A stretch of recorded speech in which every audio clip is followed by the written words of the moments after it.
15 of the best parkour games that will test your mettle. Platforming games have been around since forever and have enamored players of all ages, whether it's focusing on precision jumping or entertaining exploration. Parkour titles are a subgenre in that respect, encompassing both aspects while presenting a unique experience.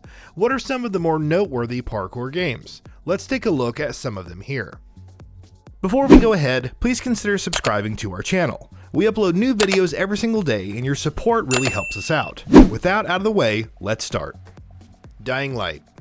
Dying Light's gameplay is interesting because it mixes so many different elements. Zombie-like infected, first-person parkour, crafting and loot grinding into one game.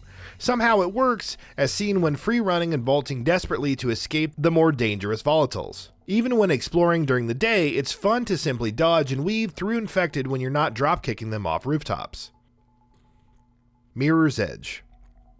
More than 12 years and a disappointing sequel later, the original Mirror's Edge is still an incredibly fun parkour title. For being essentially the first of its kind, the controls felt super tight, allowing you to pull off maneuvers such as wall running and sliding with ease. Yes, it had some iffy melee combat and was also kind of short, but discerning one's route through the busy metropolis was definitely entertaining. GHOSTRUNNER. A cyberpunk game launching without major game-breaking bugs? Say it ain't so. Jokes aside, GHOSTRUNNER nails its speedrunning parkour loop, combining several different movement options into one stellar package. The one-hit kill mechanic may seem harsh, but it actually encourages you to master all the mechanics at play and look mighty stylish while doing so. Downward. Speaking of a strange mix of ideas, Downward from Caracal Games is a post-apocalyptic, medieval-esque landscape with first-person combat and of course parkour.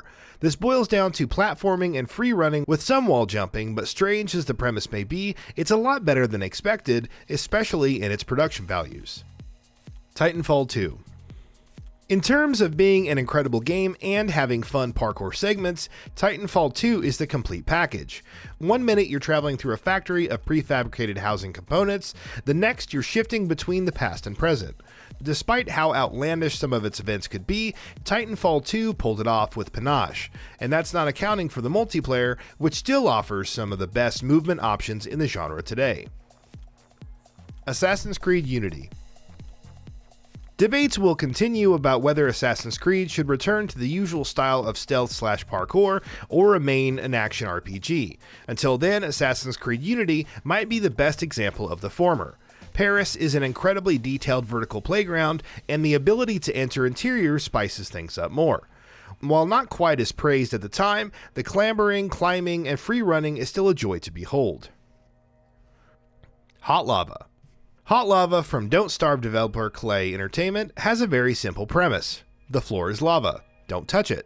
Accomplishing this means using ropes and bars to swing, maneuvering around obstacles in midair, and even jumping off of walls. There's definitely lots of precision platforming involved, but once you've got the essentials down, the speedrunning instinct kicks in. REFUNCT. If dealing with hot lava is not your thing, then REFUNCT offers a more relaxing alternative. With a soothing soundtrack and aesthetics, the movement is a nice mix of platforming and parkour. You'll slide and wall jump through environments as often as hop across stones, taking in the scenery without the fear of death. It's a short but still worthwhile experience. Super CLOUDBUILT. Though it starts off as a fairly normal platformer, albeit one with wall running, Super CLOUDBUILT quickly throws in fast-paced sliding, futuristic landscapes, and a jetpack into the mix. Eventually you'll also be shooting foes and dodging obstacles en route to nail that perfect time. It's unorthodox but works pretty well, especially with the vibrant art style. Dishonored 2. Whether playing as Corvo or Emily, there's plenty of opportunity to platform around Karnaca with near impunity. Plenty of movement options are tied to supernatural abilities that both wield, though it's easy to clamber over obstacles and slide around. And while jumping on a foe to break your fall isn't necessarily parkour, it's still very effective. Destruction ALLSTARS. Lucid Games' PS5 exclusive is seemingly about vehicular combat, but you spend as much time on foot and changing vehicles as well. Survival is all about evading oncoming traffic from your own side and the enemies, along with jumping, wall running, and vaulting through the arena to gather shards and enter other vehicles. The movement and response is actually fairly well handled, even if your newest vehicle is soon gone. Vector. Released in 2012 and designed primarily for mobile, Vector isn't really the toughest game to play.